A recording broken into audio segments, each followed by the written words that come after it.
Now this game isn't quite how I want it to be, so I need to do some editing on it.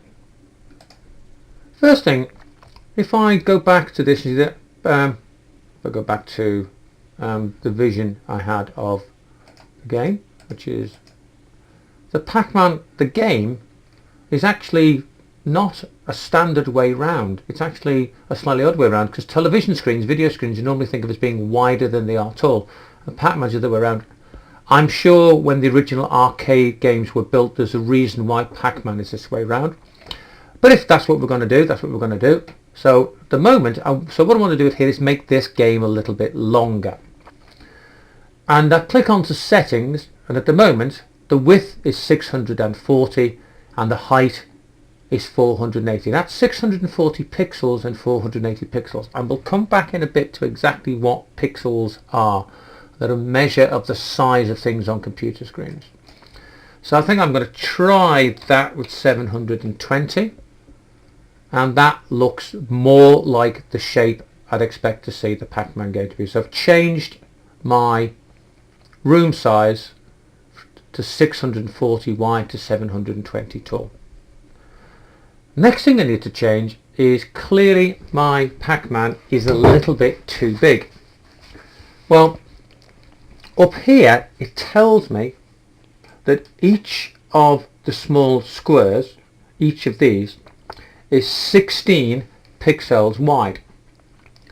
So that's 1, 2, so on all the way across there. If I count those number of squares and multiply it by 16, I should get 640. Likewise if I go down. So the space is chopped up into squares of 16. So what I need to do next is decide how many squares I want my Pac-Man to be. Now obviously I have every choice from 1 square to 4 squares to 9 squares. We want the Pac-Man to basically be a square shape. Now looking at the original game, the Pac-Man is quite small on the screen. You want to sort of have plenty of room to play the game.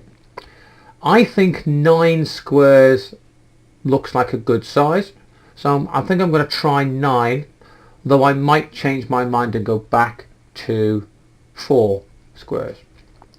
So I need to go to my sprite and double click on it, and again, to change what something looks like is edit, and in transform, which is change, I want to stretch. Even though we're making it smaller, the instruction is still stretch.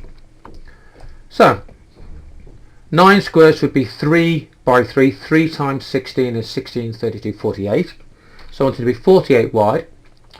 I also want it to be 48 tall. Now when I change that one changes. That's because I've got the aspect ratio locked. In other words, when I change one, it automatically changes the other. Well, actually I want to change both of them. So I'm going to make that 48 as well. I'm going to click OK. Click OK on there. And click OK again. And then I look at my game. And so that Pac-Man is now taking up 9 squares. So 3 by 3. So it's taking up a space of 9 squares. And I think that looks around about the right sort of kind of size for my game. So I'm going to leave that the size it is. So I've now got my room the size I want it to be, and my Pac-Man about the size I want him to be. So what I want to do next is get my Pac-Man to be able to move around this space, and then of course build a maze that he can then move around instead.